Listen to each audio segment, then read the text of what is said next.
खाली कसला आवाज येतो? नमस्कार, मी नितेश. स्वागत आहे माझ्या नितेश चॅनलमध्ये. तर आज पंपाच्या शेजारीच आग लागली होती. तर आम्ही आज इकडे बघण्यासाठी आलो होतो. तर आज आमच्या पंपाच्या साईडला आसपास बोरिंग जी कनेक्शन आहे तिकडे बहुतेकशी येण्याचा प्रयत्न होता, पण आम्ही थोडी नियंत्रणात आणून कमी केलेला. आणि तुम्ही बघू शकता हे जुना हेलिपॅड आहे, त्याच्या बाजूलाच आग लागले आहे आणि आपला पंप त्याच्या अपोजिटलाच आहे. त्याच्यामुळे आम्ही नियंत्रणात आणण्यासाठी आम्ही जेवढी शक्य होईल तेवढी आग विझवण्याचा प्रयत्न करतो आहे. आम्ही फायरच्या गाडीवाल्यांना कॉल केला आहे, बघूया किती वाजेपर्यंत येत आहेत ते. जेवढी आम्ही आग विझवता येईल तेवढी विझवणार आहे. आता आमच्यासोबत पंपाची पूर्ण टीम आहे, 3-4 जणं. चला तर आपण आग विझून घेऊया.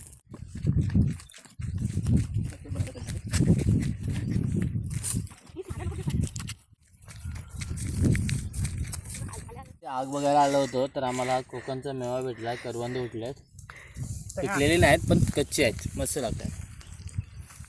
तर आमच्या पंपाच्या साईडचं जे कंपाऊंड आहे आम्ही तिकडे आलो होतो. तर आम्हाला असा मोठा धूर दिसला म्हणून आपल्या नयनला वगैरे सांगितलं बघू नये काय आग मोठी आहे की कशी आहे. तर आग मोठी असल्यामुळे आम्ही तिकडे लगेच धाव घेतली, कारण कसं आपलं पंप जवळ असल्यामुळे किंवा आपले तिथे बोरिंगचं कनेक्शन वगैरे पाईपलाईन वगैरे आहे, त्यामुळे शक्यतो आम्हाला जेवढं नुकसान होणार नाही याची आम्ही खातरदारी घेऊन आम्ही हा पुढे प्रयत्न केला आग विझवण्याचा, जेणेकरून आगीमुळे होणारं नुकसान म्हणजे पर्यावरणाचं होणारं नुकसान, पक्षी आणि प्राणी बेघर होतात, हवा पण प्रदूषित होते आणि संपूर्ण परिसर धोक्यात येतो. आमची ते बोरिंग किंवा आमच्या बोरिंगचं कनेक्शन देखील आहे, त्याच्यामुळे आम्ही जेवढी नियंत्रणात येईल एवढी आग विझवण्याचा प्रयत्न केलेला टाळल्याने. शक्यतो इकडे फायरची गाडी येत नसल्यामुळे आम्ही स्वतःच आग विझवायचा प्रयत्न केलेला आहे.